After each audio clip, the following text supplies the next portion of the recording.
Dominus vobiscum, et cum spiritu tuo, Lectio Sancti Evangelii secundum Ioannem. gloria a Dieu.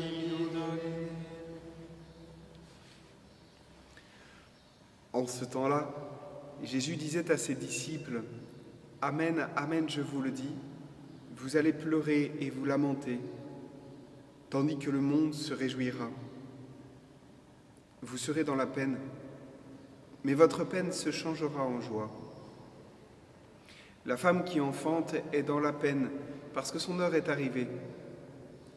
Mais quand l'enfant est né, elle ne se souvient plus de sa souffrance, tout heureuse qu'un être humain soit venu au monde.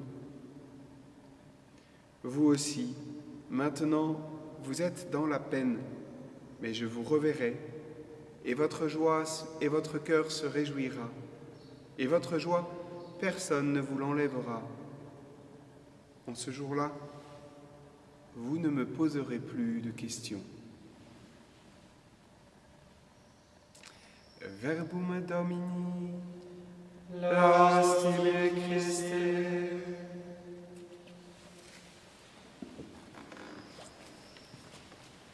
La messe de ce vendredi est célébrée pour les âmes du purgatoire.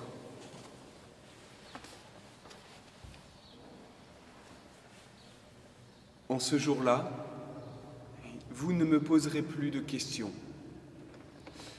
Certainement que les apôtres devaient assaillir le Christ de questions, et à leur suite, il est plus ou moins légitime qu'en entendant les paroles que le Christ vient de nous donner, nous puissions nous poser des questions.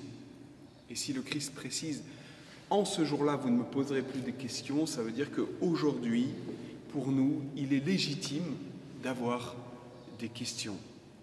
Et peut-être lorsqu'on entend le Christ dire « Amen, amen, je vous le dis, vous allez pleurer et vous lamenter.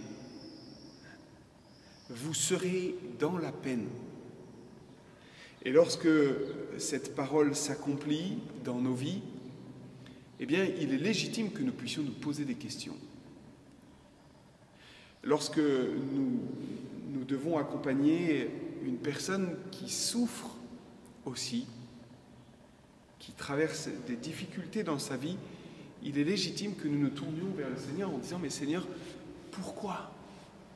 Pourquoi ne peux-tu pas agir, Seigneur ?» Et souvent, la réponse vers laquelle, justement, je me tourne, c'est la croix. Et par la croix, nous comprenons que si le Christ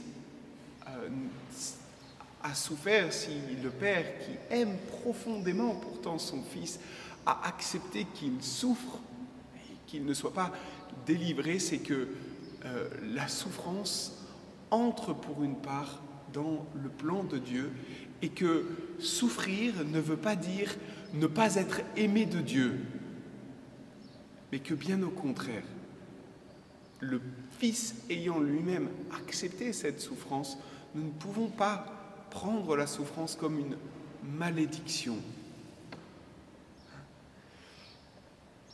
Ça n'empêche pas que nous continuions à nous poser des questions. Alors, sans vouloir, encore une fois, prétendre répondre, peut-être deux petits éléments. Le premier, c'est de se rappeler lors de la Genèse, le mal entre dans le monde lorsque Adam et Ève désobéissent, lorsqu'ils se voient nus, et que la voix approchant, ils se cachent, et que le Seigneur leur dit « Qui vous a dit que vous étiez nus? Auriez-vous pris du fruit de l'arbre dont je vous avais défendu l'accès ?» Lorsque nous nous sortons de Dieu, lorsque nous sortons du bien volontairement, comme l'ont fait Adam et Ève, alors nécessairement, nous tombons là où Dieu n'est pas. Et lorsque Dieu n'est pas, nous tombons et nous souffrons. Et nous souffrons.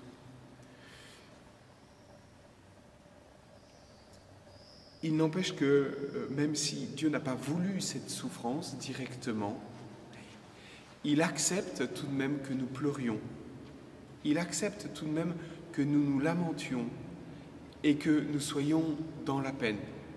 Eh bien peut-être que la conséquence de cette erreur qui nous a privé l'accès à Dieu dans ce monde, il est nécessaire que nous puissions, comme l'image que nous donne aujourd'hui l'Évangile, ne pas nous sentir à notre place ici-bas. Et peut-être que la souffrance a pour rôle, et en cela elle est assumée par Dieu, de nous rappeler que notre cité se trouve dans les cieux. Simone Weil disait, de tête je crois, elle disait la pire chose qui puisse arriver à l'homme, c'est qu'il se croie au paradis par erreur. Et saint Augustin, dans un sermon, encourage la brebis, et en tout cas se lamente sur la brebis qui, au lieu d'aller jusqu'à la bergerie, s'arrêterait en route pour brouter les quelques pâturages qu'elle trouverait.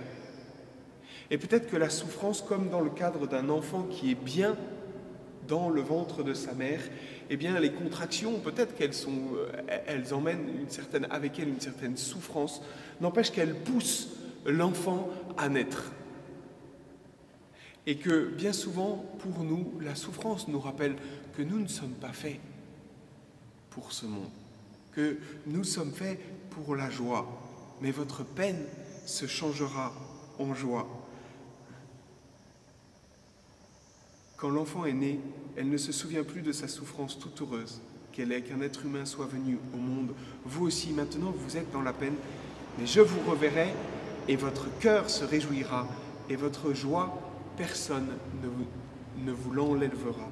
Eh bien, puissions-nous demander au Seigneur lorsque nous traversons les peines et les souffrances comme le Christ lui-même les a traversées, de toujours garder au cœur cette espérance qui nous rappelle que si ici-bas nous pouvons souffrir, que si Dieu accepte ce mystère de la souffrance, eh bien c'est certainement comme un appel, c'est certainement comme un aiguillon qui nous pousse à regarder vers notre vraie nature, vers ce vers quoi nous sommes appelés, vers notre vraie patrie. Amen.